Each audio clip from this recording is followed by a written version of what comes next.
विधानसभेला गंमत करू नका, नाहीतर तुमची जम्मतच होईल.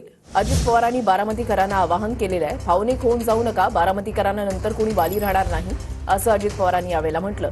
तर लोकांनी म्हणावं लागतं, आपण म्हणून उपयोग नाही असं प्रत्युत्तर शरद पवारांनी दिलंय.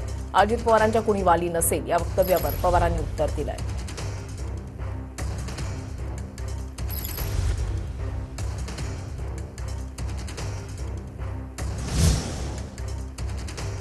थोडंसं लोकसभेला काहीतरी गंमत केली, परंतु ठीक आहे, मी आता त्याचं काढत नाही.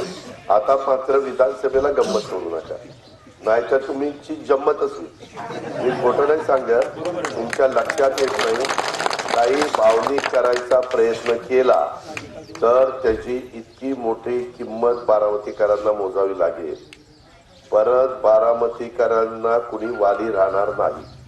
साहेबांनी सांगितलं 1.5 वर्षांनी मी त्या ठिकाणी परत उभा राहणार नाही, निवडणूक लढवणार नाही आणि खासदार पण होणार नाही. त्याच्यानंतर कोण बनणारे याचा विचार करा आणि कुणात तेवढी धमक आहे, कुणात तेवढी ताकद आहे. लोकांनी इलेक्शन गवत केली म्हणजे काय, त्याला मत दिली नाही हेच ना, मत दिली नाही. दुसरं काय. लोकांचा अधिकार आहे, त्यांना योग्य असेल ते केलं.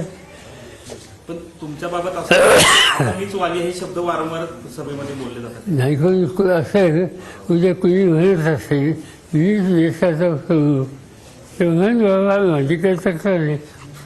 पण लोकांनी म्हणलं पाहिजे ना, मी म्हणून करू.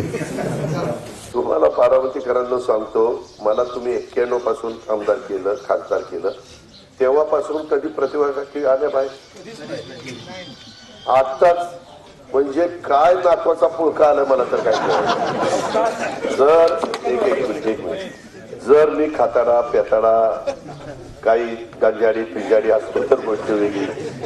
मी काकींना इलेक्शन झाल्यावर विचारणार आहे काय एवढा पुळका आला होता त्या नातवाचा तुम्हाला, त्यावेळेस मी विचारेन, परंतु आता विचारण्याची वेळ नाही. आणि आले याच्या सुद्धा चालेल. माझ्या फारसापेक्षा कधी फारसा फरायचं नाही. बाकी सगळ्यांचं माझ्या घरचे बहुतेक सगळे लोक येतात. आपल्याकडूनच अशा पद्धतीचा 500 रुपये महिलांना देऊन आणलं जातं, म्हणजे आम्ही आणतो हो असा आरोप केला जातोय.